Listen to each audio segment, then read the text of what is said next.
All right.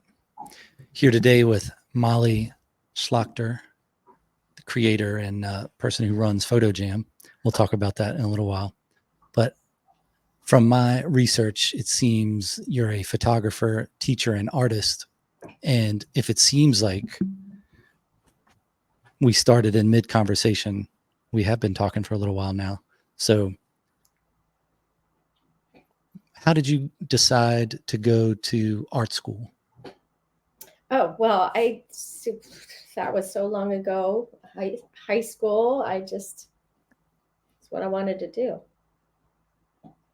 What was the goal of it?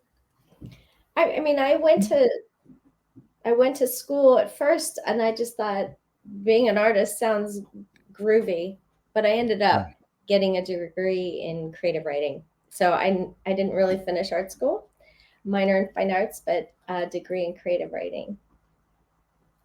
How long was your art school part of it? Probably, Semester was?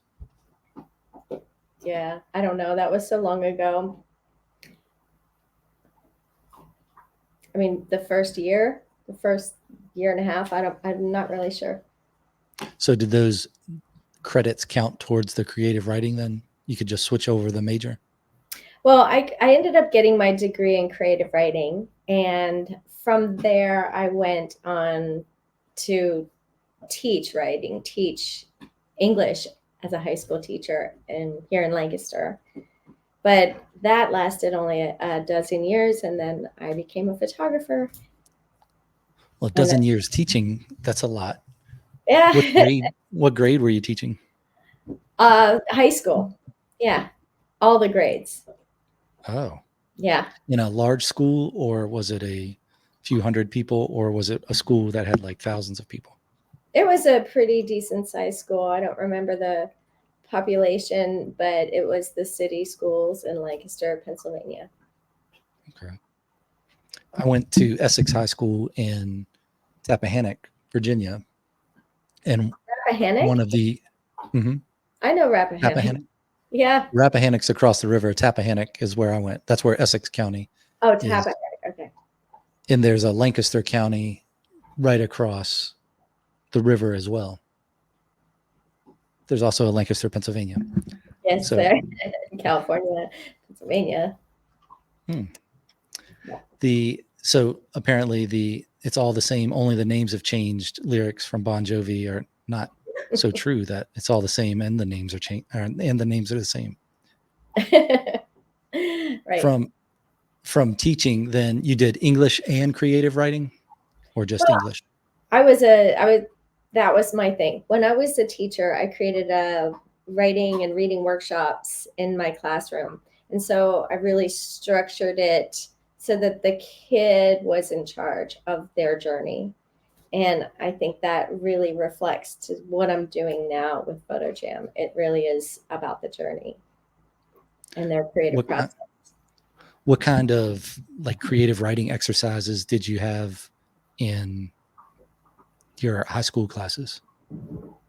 I think one of my favorite things that I would do was the poetry writing, and I would really give the kids the structure of a poem, the villanelle, for example, or a sonnet cycle. And they would really just have to fill in the blanks using the iambic pentameter or whatever and find their voice there, given the structure of the poetry. So yeah, that was really, really fun for me. Nice. My mom was an English teacher and creative writing teacher. Really? And yep. I remember in classes having, I think it was more the creative writing class, we did the exercises where you'd have, if we were reading Faulkner or something, and you'd have stream of consciousness exercise where you wrote about something through the perspective of someone you knew. And usually it was a family member. And it was interesting where you could see people that didn't think they could write or didn't think they were creative. It was eye-opening, I think, for them and everyone else, of how you could express yourself with writing pretty easily. That is an interesting idea. I like that. I just wrote that down, writing from the perspective of someone else. Yeah, that stream of consciousness. So you would pick like a crazy uncle you have or someone else, and you'd write their response to whatever scene that was set up, and then they'd have to talk about it. Because a lot of that Faulkner stuff was like that. Yeah. Like As I Lay Dying. Yeah. Oh, yeah, that's right.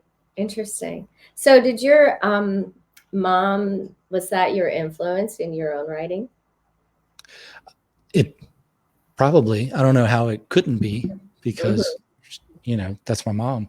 But I think I was fortunate with my parents because they're both creative people. And I don't, Your dad was I don't, creative too. he was an architect.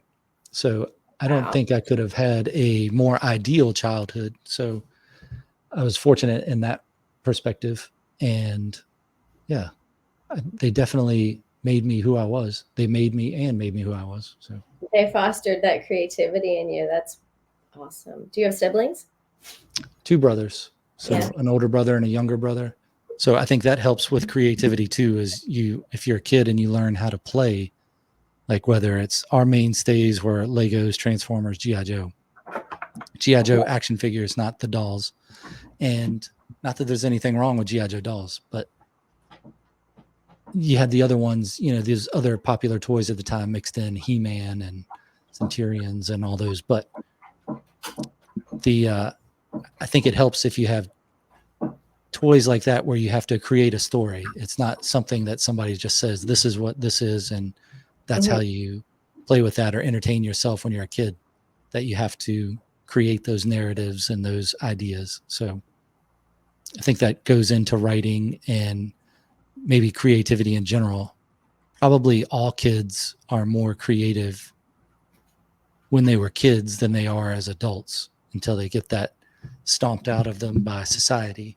But There's some this, people hold on to it. yeah, there's There's this a thing, that inhibition, that uninhibitedness creative. And I'm not sure if I say that word right, but they lose that. They get a little bit more self-conscious as you get older and older, and then you come to a place where you just freeze up when it comes to creating, where kids will slap paint on a canvas like nothing, and it's gorgeous, and they don't have that inhibition about it. Yeah, I'm not sure what age or experience that your pictures of your dream house lose the sliding board and the rocket ship, but it just does happen. It does happen.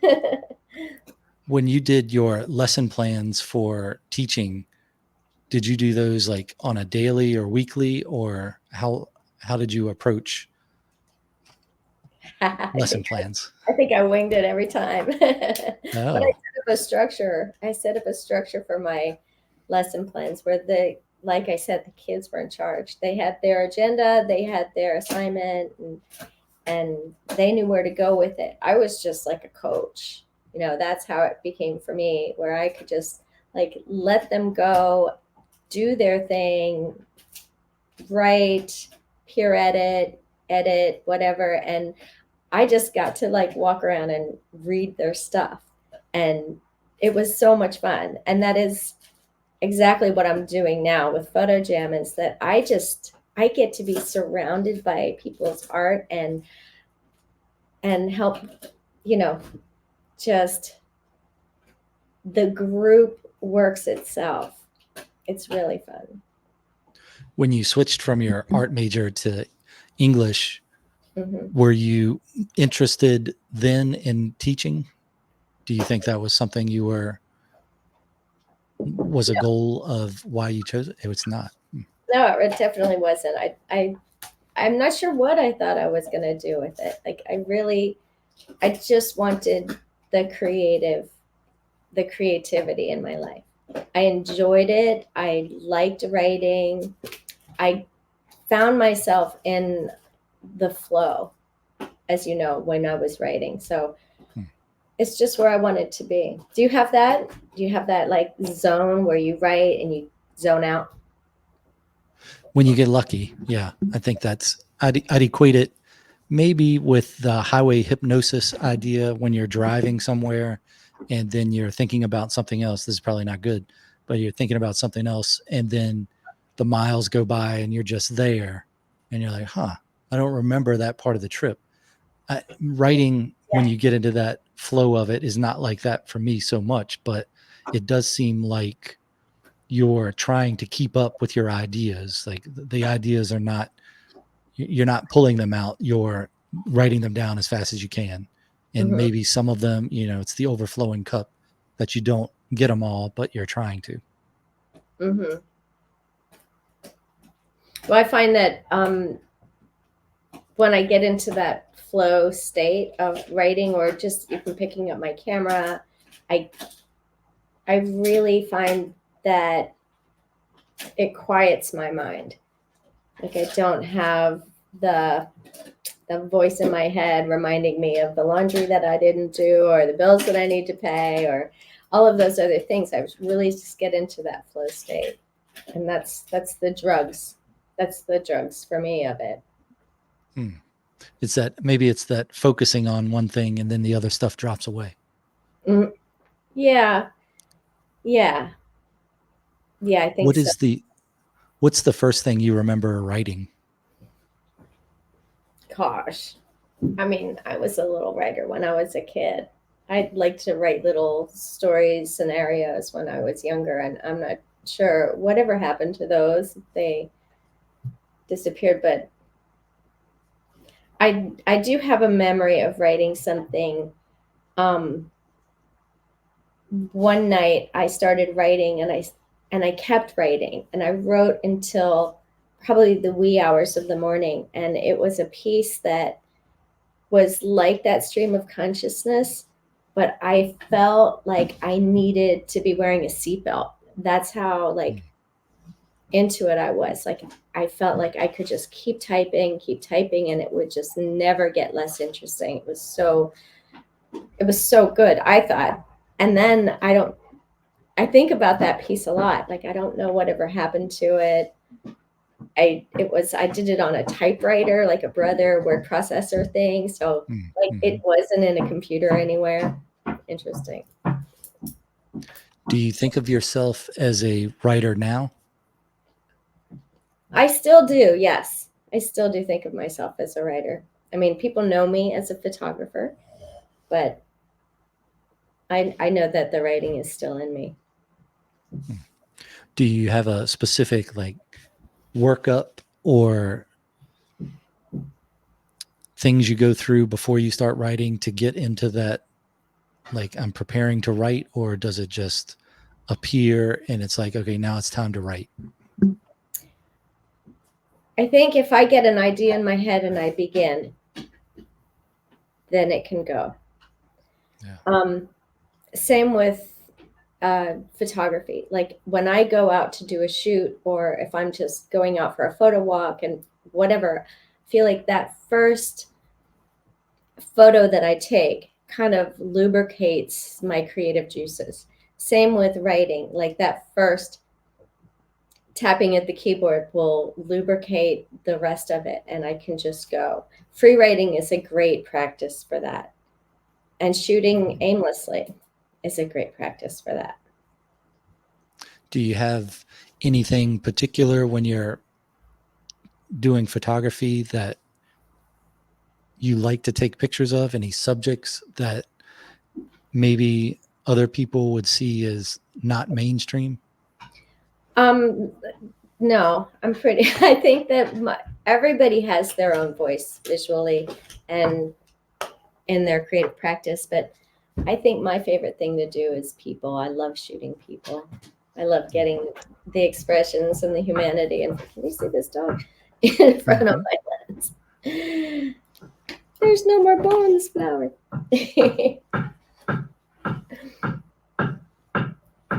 She's she just happy about the creativity. she just wants to be part of it. Come on up here. She's gonna keep On us your happy whether we like it or not. Yeah, Just I like Brownie can over see on your Instagram you have some of those pictures of people, and On the Photo That's Jam Instagram? yep, yep. Yeah, Are those pictures that you did, or are they from other people involved with Photo Jam? they're from the people involved in Photo Jam. So yeah, Okay. sometimes it's me. I mean, every time we do the jam, we have everybody involved submits photos, including myself. So we get photos from everybody, but the ones that are on photo.jammers on Instagram they're all everybody's pictures. Okay. Yeah. How did you come up with the name Photo Jam? I didn't name it. A friend of mine in New York actually named it for me. Was she was like, what did we call it? We called it a photo critique at first because we were basically that's what we're doing, but it wasn't as intimidating as a critique. It was a lot really, really positive. So she thought it should be called Photo Jam. And I was like, that's brilliant. I'll take it. Is the jam more of like if you get together to play instruments that you're just jamming, so you get together to show photos and talk about it? Is that the idea? Yeah, it's a jam session around Okay. photography. It's a jam session, but it is more like a fluid photography exhibit featuring your photography. So if you send me 2 or 3 images, I would pick one and we would talk about it. We'd put it up on the screen. You would be muted, and everybody else would talk about it and how they feel when they see it, what they see, maybe some we'd look for compositional techniques that were used. It's very positive. It's a strengths based jam session so that everybody who is involved in Photo Jam, they grow organically, finding their strength and building on that. So how often do y'all have your sessions? Thursday nights, Thursday. every Thursday night. Yeah. And people can take part in that by going to the website? Go to the website and join the jam. Yep. Okay. And anybody can join the jam. We also have the membership where we have jam journeys that we talked a little bit about before we started today, but that is, you get access to old jams, you get access to a guided creative practice so that you'll be given assignments every week and then you take it to Photo Jam and share and get feedback and elevation, inspiration. Do you find that you have a lot of regulars, or is there a fair amount of new people each time? Definitely a lot of regulars. There's often a new person in the group, and we encourage that. We love that. It's photographers of all levels. So sometimes it's people just on their a lot about I would say half the people in it are just using their phones, right? Um, so there really is not a lot of shop talk, like technical talk. It's really more about composition. So I've heard tell that if you want to learn photography, you want to learn how to use your camera, go to a camera shop or go to take a lesson on, aperture, the exposure triangle, whatever you need to learn about your camera. But if you want to learn how to see, to look at a scene and compose, then come to Photo Jam. And that's photojam.net, right? That's right. That's right. Photojam.net. Is there a word for a time or occurrence when lighting is perfect, or that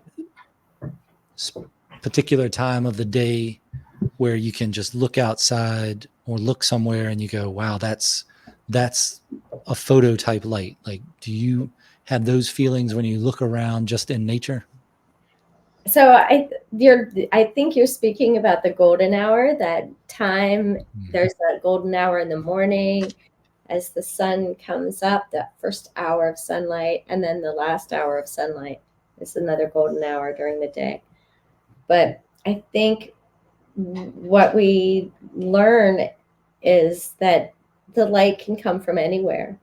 And really, photography is all about light. Think about it. Photo means light. Graphy is from graphia, which means writing or drawing. So it's light writing. Hmm. It's all about the light. So besides just those 2 times a day with the sun is hitting things just right, do you have other times where you're walking through a building or inside or wherever, and it's not during those hours that you just feel like this is what a picture is right here? Like this should be, like, it's set apart from what you normally see. That's a really good question. I mean, I think that the light, it's all about the lighting. I mean, sometimes that soft overcast light is nice. Sometimes the light from a window can be really beautiful, the way it strikes someone or casts a shadow. I mean, the blinds that I'm seeing behind you might trickle some beautiful shadows on your wall sometimes. I mean, I really think it's just about paying attention. Paying attention What's to. what do you think the difference is between people that have that eye for photography and people that maybe don't? Or, like, you can look at a picture and go, this is what's wrong with this picture. Not that you're not being positive, but Yeah. that you can say, if I took a picture and I think this is not a great picture, what do I have to do to make it better? You know, are there people that just naturally can understand the blocking of it? And it does seem like a picture most of the time limits what you see. So you're not going to go to the Grand Canyon and get the same effect of being there as you will from any picture, whatever picture you take. Even if you take a 180-degree IMAX picture of it, it's not going to be the same as being there. But sometimes you can get, I feel like, from a picture what you wouldn't get from being there, because you have that attention focused on one part that you might not notice or might not see. So What do you that's think it is? Okay.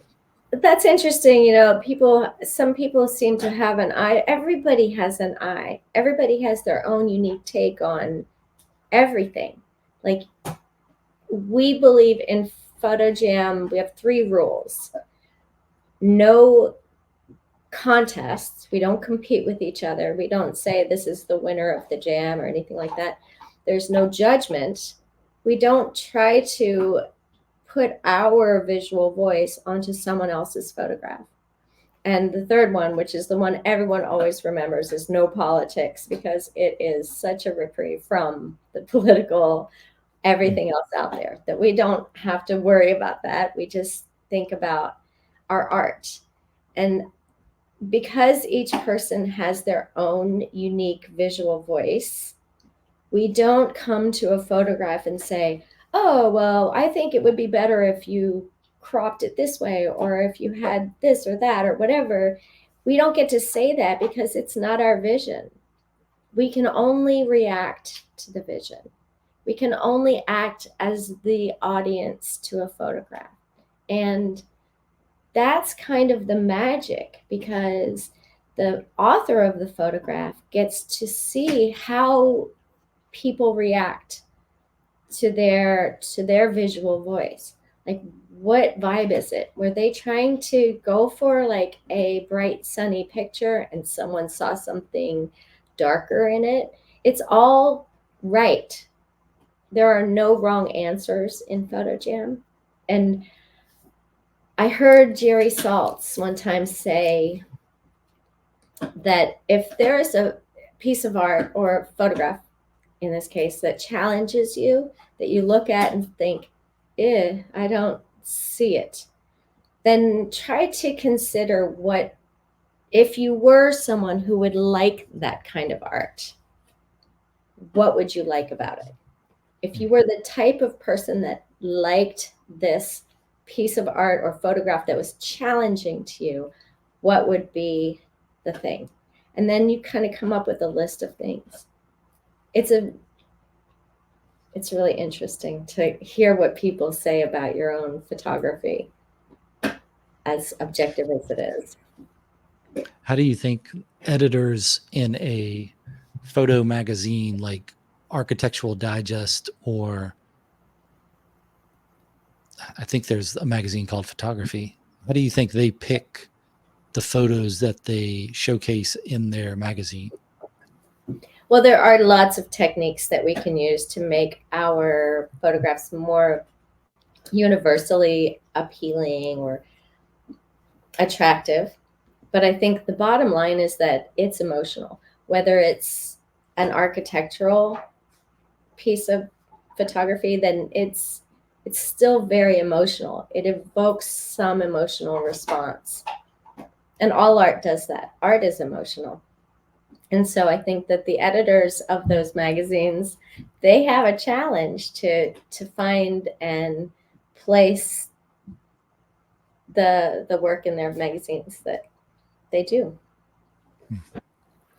Do you think that the creative source, whatever it is, for photography and writing are from the same specific place?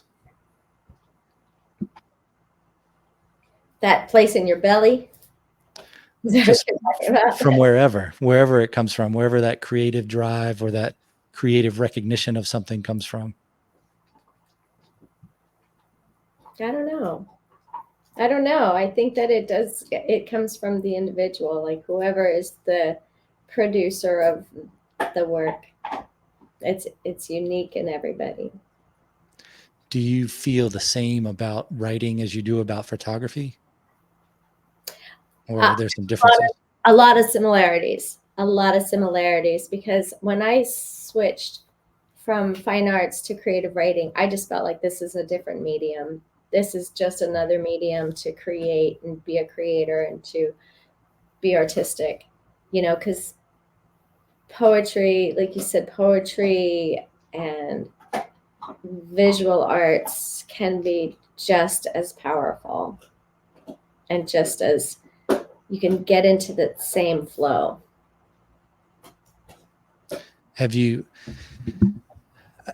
we were talking before, I know people is what you like to take pictures of, and animals, I would imagine, also falls into that. What's the longest you've ever waited to get the shot you were waiting for? Oh, interesting. I might still be waiting. I might still be waiting for that. But I mean, I think that when you see it, you got to shoot it.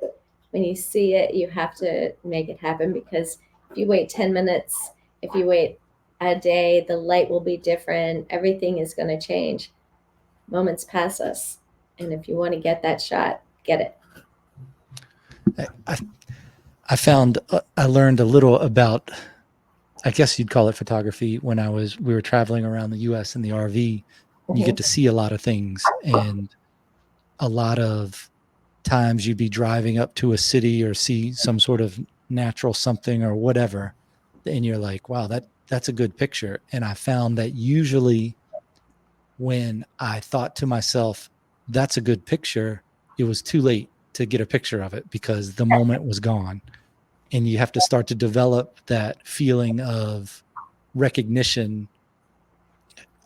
I'm not sure how you do it, or if it's just trying to, as you were saying before, be aware and observe what's going on, to where you can say, okay, I'm moving through the desert, and the mountains are doing this thing, the sun's doing its thing, the road, and you can start to feel like, okay, I think that's going to be a good picture up there. So you're ready to take the picture, and you're like, okay, here we go. And then you get it right in that little moment of, that was the time that normally I would have missed it. And I equate that a lot with writing, where you have an idea that occurs to you from wherever ideas occur from. And you say, I'm going to remember that, or you write it down right then. And Yes. I'm going to remember that, and you don't remember it later, is kind of like that picture that you missed. Like, you can, every now and then I'll go, I know I'm not going to be able to get this picture. I've got to enjoy it right now, because by the time I get ready to take it, the moment will be over. So I'm going to enjoy it and try to remember it like this. Yes. Yes, exactly right. That's like when you wake up in the morning after a dream or something, and there's that like on the edge of slumber, either going to sleep or waking up. If you don't write it down, then it's gone. You forget your dreams by your first cup of coffee, right? Yeah. And same as I always found, like going to sleep, I always would get like a just like in that in between place between slumber and waking, and there would be little bursts of brilliance, and if I didn't write it down, it was gone. But same with the photography. Well, maybe a little different. I think that in photography, the trick is to anticipate something. Um, Cartier-Bresson would anticipate the decisive moment. He would watch for it. We watch for photographs to happen sometimes but we have to kind of know what to expect. If someone is going to jump out of a cake, we know when that is going to happen. We take the picture when it happens. So there is a little bit of setup, like, okay, I'm ready for someone to jump out of the cake. I'm ready for this photograph to present itself to me, and I'm here and I'm ready to snap. So we have to be ready for the decisive moment, as Cartier-Bresson coined. Yeah. The image I have in my mind of that is being out in Utah at Arches National Park, Mm-hmm. and the sun's going down, and you have the one arch, some specific arch that's out there, and there's 20 or 30 photographers lined up on the other side waiting to get the sun right into the arch. Yeah. Is Do you, when you travel places, do you go there with the idea of, I'm going to take some pictures of this thing, that's why I'm going? Or have you done, I guess, have you based your travel on things you wanted to take a picture of? Yeah, that's interesting. I think that there have been times when I've traveled for photography because that's what I do. I've traveled to for a client, right? And to get the photographs that I need for them. But on my regular, just personal travel, I think that it would be it's really I'm ready with my camera. I'll have my camera with me. And if I don't have my camera with me, I have my trusty phone and I can still capture. But that is more like a personal journal, that photography. Yeah. How much how much experience do you have with like close-up photography or panoramic, like wide angle lens? How often do you use those mediums? So the two lenses that I have in my two workhorses in my camera bag are the 24 to 70, which is a nice wide angle lens, and the 70 to 200, which is a little bit closer up. But both of them have the 2.8 f stops and or aperture opening. But I'm not big landscape photographer. My focus professionally and personally, I think, is photographing people, capturing the moments. My favorite thing to do is just to capture people in their natural habitat, doing their thing, not necessarily looking at the camera and portraiture, but I really enjoyed that piece of it. I really enjoy that piece as much more than I like to do a landscape or a sunset. I mean, I think those things are beautiful, but it's not my focus. What do you call it when you're taking pictures of people? Like life study, or if you have portraiture, is you're doing portraits. What is it if you're just taking pictures of people in regular life? Is there a name for it? Street photography. I like the street photography. I do a lot of Okay. marketing photography, schools and such, where I capture the essence of a business or a school, um, and just like people doing their thing. And my favorite, I really love street photography. A lot of people, it's kind of hard because you don't want to put your camera in someone's face and potentially get punched, Mm. maybe. But, that doesn't really happen. I think it's less intimidating than people think. But using the long lens, which I love, can really allow you to be a more stealth photographer and capture those images of people being themselves. I've seen on Instagram some reels of photographers on the street that have the big camera, nice gear, and they stop people and ask them if they can take a picture of them. And those come out well.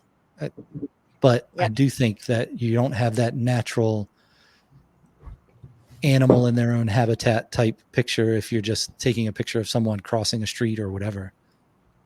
Do you use any like slow motion or overexposure or any of those types of things, or is it just the picture as you see it, or do you get a little more artsy with the blurriness and such? If I'm in a place where I have time to do that, then I'll do it. Like I'll play around with that. That goes back to saying, looking for that decisive moment. Like maybe I'm going to make a panning shot of, what's happening in front of me. And if I have time to set it up, maybe if I have my tripod or whatever, then I might try that. But I think mostly, 90% of the time it's me capturing what's going on. Hmm. Yeah. Do you find that that transfers over to the things you write about too, where if you're a photographer doing observational work, I don't know if there's a better name for it, is your writing like that as well, where your themes or topics are observations about humanity, or is it different? I think my writing is less my focus right now, but any writing that I've been doing has been about art. Yeah, but it's not. It's just been very personal, my experiences. Okay. So no close up work then with like a small lens taking pictures of insects or Yeah. You know, flower petals. I mean, I know a lot of people in the jam will do that macro kind of photography, and it's gorgeous. But my focus is really personally, my focus is people. And I will, if I'm shooting people, my number one priority is to respect my subject. And if I've not asked permission to take a photograph, then I will absolutely do what I need to do to make sure that that is not an unflattering or a photograph that they would not want other people to see. I would never Hmm. publish that kind of thing. So there's that kind of respect. But in PhotoJam, we have all kinds of photographers. We have people who really focus on nature, people who like um, the landscapes, the macro photography, sports photography, whatever their vibe is. And there are no wrong answers. There are no wrong answers in art. Do you think that a monopod is something every photographer should have? I don't know. Monopod. I mean, I think a camera is something that every photographer should have. Hmm. Something to shoot with. There is definitely sometimes a need for a tripod. I always have one in the trunk of my car. They say the best tripod to get is the one that you have with you. Wait, the best Mm-hmm. tripod is the one that you have with you. And sometimes it can be just like balancing your camera on a flat surface. But yeah, I think that the gear is not as important as the timing. Oh, what do you, if you had to break it out into percentages, and you may not like to, but humor me if you will. What what what do you think percent breakdown of your camera gear versus the natural eye of the photographer is, and maybe the subject? Like, I am not a professional photographer, but I would say 50% is equipment, 25% is the subject, 25% is the photographer. What do you Oh, think? that's interesting. So I'm putting equipment way at the bottom because I don't think Oh, it okay. matters. But the equipment is not what matters. The access would be the subject, like access to certain scenes to travel. I think about Jimmy Chin, the Nat Geo photographer, who's got amazing photographs of. He's a rock climber. Like he goes out and shoots amazing scenes for National Geographic, but he has access to that.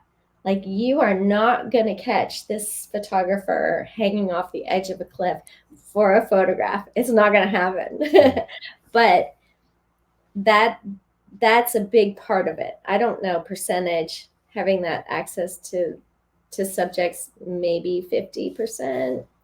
Um, and then the photographer, everybody has the eye, everybody has their own outlook on the world and their purview, but you can also get great photography in your home that things you might overlook every single day that are beautiful to you or interesting. I think that gear is at the bottom of the list. Access Okay. and your personal visual voice.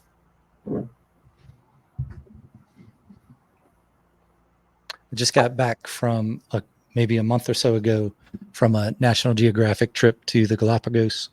You And yeah, there was a travel photographer there on the trip. And then all of the guides seemed like they were also photographers. I guess when you're out there in nature like that, you just think, why not bring a big camera and take some sweet pictures? So maybe that's where I got my skewed view of equipment versus the subject and the photographer.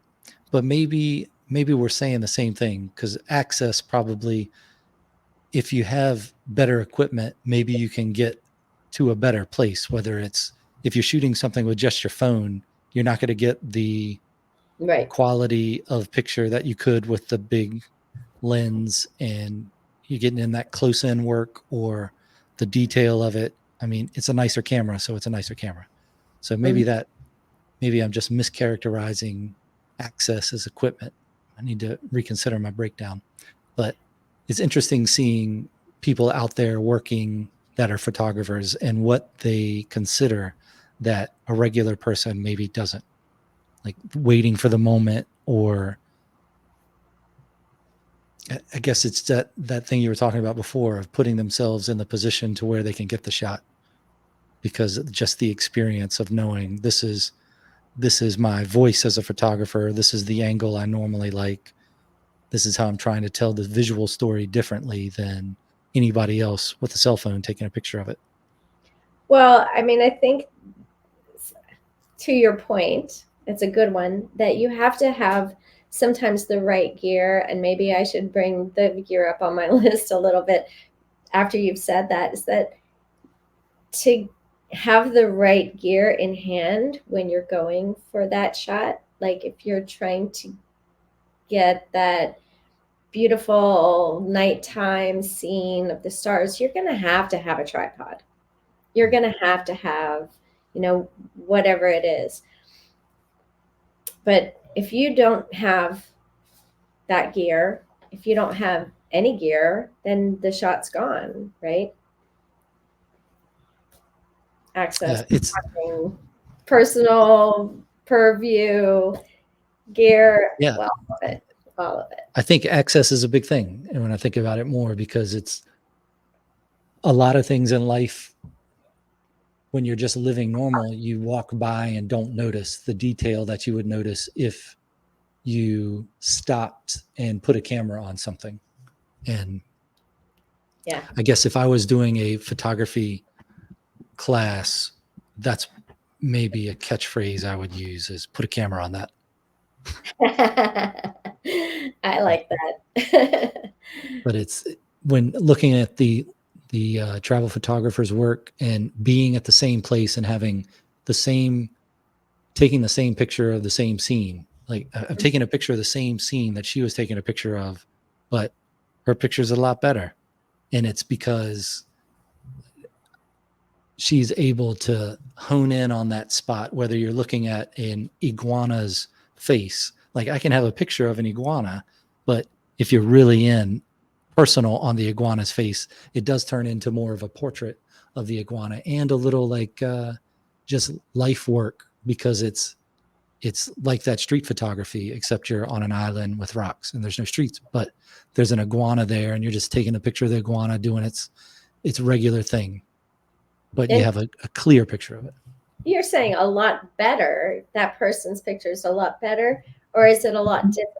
Because I've done photo walks with people and where we've gone around and shot the exact same thing, and never have I gotten someone looking at something the exact same way.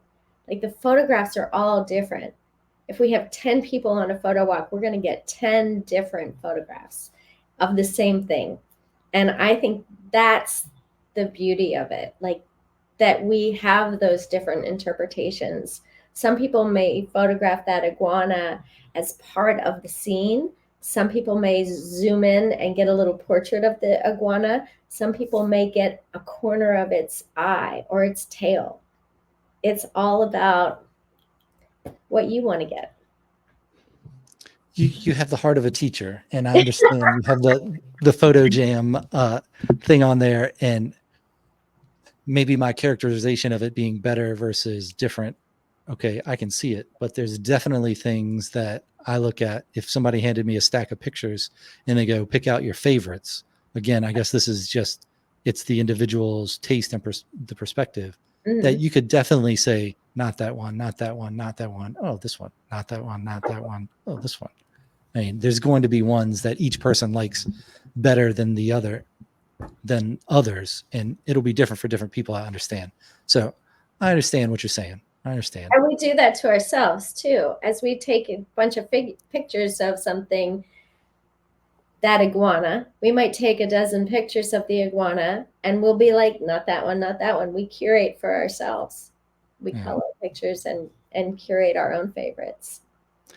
I think that's another thing that goes into getting the perfect moment for your whatever you're trying to capture in your photography, is that you do have, especially in the digital age, you do use up a lot of digital film on that, to where you might have 100 pictures and then you go, each picture, I like each picture, but this one has my foot in it, this one has this in it, this one has this one is, I like this one the best, this is what I was going for, or is close to what I had in my head about it before. Yeah. When you go out and take pictures, like if you just get up in the morning, you got your camera and you're like, I'm going to go to this place with the purpose of taking pictures, do you have an idea of what you're looking for? Like, yeah, there's a bell tower here with a specific hour of the day that there's a shadow, and I want to get a person that's walking by this that maybe has a beltless trench coat on, carrying a briefcase. Are you that specific, or does it just happen when it's out there? No, It's a it mixture of both. totally just happens. I know that like this is often what happens when I go on to shoot for a client. So I'll go out and they'll say, we need marketing photos of this scene, this party, this, you know, not usually an event, but this is what happens in our business. So I'll go out and I'll know it when I see it. And I will might get into like hyper focus. If you ever seen a photographer working, you'll see their eyes darting around and they're always like looking. It's exhausting for your brain because you're constant hyper vigilance looking for details. So yeah, I know it when I see it. When I capture it, it's great. There are days when I'm like not as inspired, but I think that there's inspiration really everywhere. So yeah, I don't typically set up those shots, and as sometimes, and if I'm in a scene, I think, oh, what did you say? A trench coat, an open trench coat with a beltless trench coat. beltless trench coat with some guy with a briefcase and a silhouette. That would be perfect right here. Let's make that happen. Who's got a trench coat, right? Yeah, it doesn't have to be a guy or anything. Yeah, so sometimes we insert those things into a scene if we can, if we have the inspiration and the access, right? And that can be really interesting. I like that. Just for the picture in my head when I was trying to line that shot up was a giraffe in a trench coat, beltless trench coat, carrying a briefcase, going from light to shadows. But I thought that would have been too strange. So. I like it. I want to be on that shoot with the giraffe and the bellas. I think of it like the giraffe from Toys R Us. I think his name was Jeffrey. Yeah, like that giraffe. If I could find somebody that had that costume, I'd line that up. Let's make that happen. Can you tell when you look at a picture if it was a setup picture or like a planned one, like that's a model and they were trying to get this versus this looks like it just happened? Usually I can tell that. I mean, I think that there's so many there's a lot of photography out there that is very deliberate and looks deliberate, and there's a lot of photography out there that is not supposed to look deliberate but sort of has that kind of pose. And that's why I don't like to ask for permission to photograph some people, because I just want to get them doing their thing. And when you have someone doing their thing, it's much more natural. It's much more relaxed. When you say, I'm going to take a picture of you, people do this. They get like, they start to back away from the camera and they get really, they stiffen up. If you're just photographing them normal, it's going to be more relaxed. Now I have the image in my head of you outside. It's at night. If we're setting this up like a script, so exterior night outside of a building, like that, you have your long range camera through the blinds. People are inside, and you're explaining to the police that I was just trying to get them in their natural habitat. I didn't want to ask permission. Yeah, that's pretty bad. I am a little bit of a stalker with my camera, though. It's true. That's a good quote under that. Yeah. I will promise that I won't put anything out there that's unflattering. So nice. It's all good. Nice. It's art. It's art. That's right. Move your leg up. It's art. Voyeurism. Yeah. When you keep your photos, how do you store them? Do you have like external drives, or do you still take film pictures, or what are you doing to store all your stuff? I'm all digital, and I have scads of external hard drives everywhere you look around me. I have external hard drives. They're everywhere.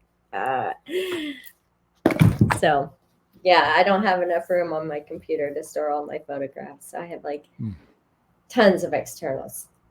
And do you ever go through them and then like, I'm going to call this flash drive of 5,000 photos, or once you take it, it's just there and then you just know it's there? I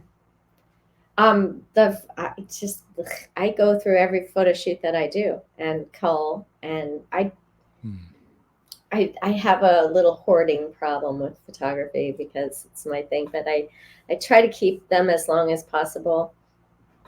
Technology does expire though, so stuff from ages ago I will have to back up again in order to keep them, because you know, all that stuff you had on a floppy disk, what happened to that?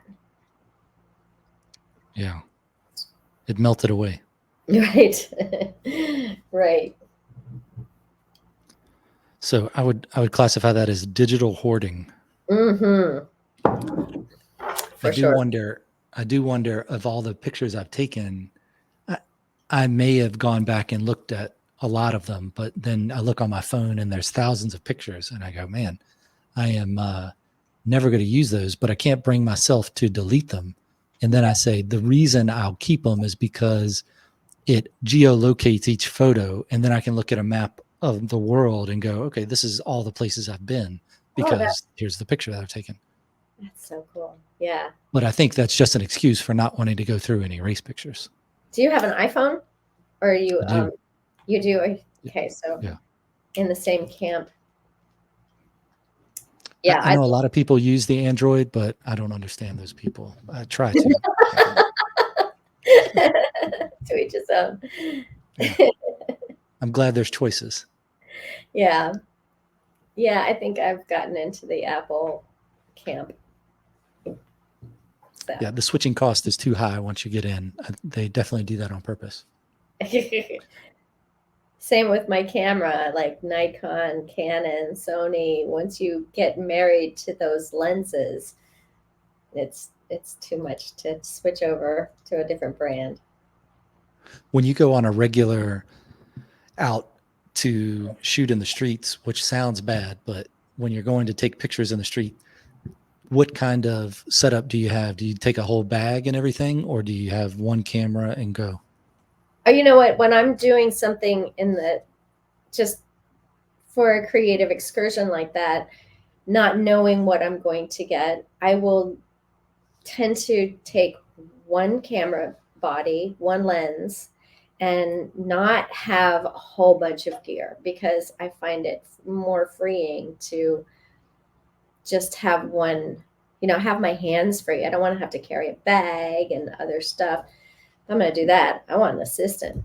So it's nice to just have, even if it's just like a 50 millimeter lens, that I can have it light and easy.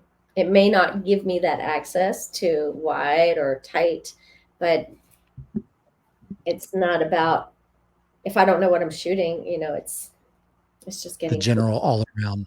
Yeah. In finance, there are people that say, if you're in the business, you call it finance. Is there some things in photography that are like that, where normal people say, call something or say something one way, but if you're in the business, you say it a different? You say it finance? If you're in the business, you say finance. I never heard that. Yeah, gosh, I know that sometimes I can get on a tangent talking to other photographers, and we sort of speak in numbers and aperture openings, and we can speak in millimeters, but I can't think of anything specific with photography. There's no, is a lens cap still a lens cap, or do they call that something else? Lens cap is a lens cap. Camera body is a camera body. We do call it glass. The lenses. Okay. Yep. Now we're getting there. We're getting deep into the photographer mind. So if I'm at a photography cocktail party and I want to have like a anecdote to say, what's a good photographer story that only photographers would understand? Well, I don't know. I think we talk a lot about our exploits and, on shoots and things that happen, and things that go right, things that go wrong. It's when we were younger, there was a G.I. Joe the movie, which was a cartoon. Yeah. And it's before all the live action G.I. Joe movies. So this is probably 80s. Yeah, maybe 80s early. Yeah, has to be in the 80s. And in one of they're panning across the group talking, and they're out in the snow waiting for whatever event to happen. And one of the guys you're just panning across and you're hearing the conversations, but then you drop them as soon as you go right by. And one of the guys says, I don't care if So I said, I don't care if we have to drive all night. We're going to get there by morning. And the other guy laughs and goes, ha, ha, ha, that's funny. So me and my brothers said, okay, we're going to have to use that line in case we're ever talking about something and someone else comes up that we don't, we don't want them to hear our conversation. We just go right into that. So then we know that we're not talking about whatever we were talking about while this person is around. If I'm somewhere and a photographer walks by, how can I start saying something in a little something like that to where they'll go, oh, and they'll be interested in what our conversation is about. Oh gosh, I don't the secret language of photographers. Just So something that would spark your interest. If you're walking through the street, you're doing your street photography, and then you hear somebody say something like, I said, what do you mean it's dark outside? Take off your lens cap, something like that. What do you have? oh gosh, I don't know if I have anything. Um, Someone tried to get my attention as I'm shooting. I think they would have to I think that this is an interesting phenomenon that happens for me, and I think for a lot of other photographers. That you remember I said about that you see a photographer working, their eyes are darting, they're using that brain. So when we are in that zone, I find that things I've heard, things that I'm hyper focused visually, I'm hyper visual. And so I lose a little bit of the audio. I lose every other perception because I'm so. Someone can talk to me while I'm shooting, and I may or may not hear them. So I think that's like the big knock. You gotta get in there. It might not happen. We might not have so you those get that conversations. you get that tunnel vision. Like when you're shooting, Right. actually shooting, they say look left and look right after you're done, so you can make sure you're avoiding that tunnel vision. Look left Maybe and that's something to incorporate, and not just like you're doing it just to do it, but you have to look over there and see what's going on, look over here, see what's going on. So maybe you can incorporate that into photography, yeah. where you're like, okay, I got there's the giraffe, he's in the trench coat, I got it, and now I'm looking right, looking left. Okay, there's nothing else that I need to worry about right now to avoid the tunnel vision. I don't Zoom know, in. maybe that's too tactical. Yeah. Zoom in, zoom out, maybe. Look at the whole picture. If you're focused on that giraffe, that iguana, look at that iguana, photograph it, but then see the whole photograph. Where are they in space? I think that's an interesting exercise to do. I would imagine a photographer probably could enjoy a Bob Ross video or something like that, where he's talking about the visual aspects of a painting, and then like, we're going to put a happy bird in right here, and maybe do this motion, give him a space. That you could have that dialogue going on in your head when you're a photographer, thinking, I want to take a picture of this person, but they're getting closer to this wall, and maybe I want that or I don't want that. Do Yeah. you talk to yourself when you're doing it, or just Right. in your head but not out loud, maybe? I can't even think, because you get in that zone. You get in that zone Hmm. and you go and you do and you see and you shoot. It's wonderful. It's wonderful. This has been such a great conversation, TR. I like this. I like your All little right. calls. Is this your subtle way of saying you're done? I think I don't want to bore everybody in your audience too Okay. long. All right.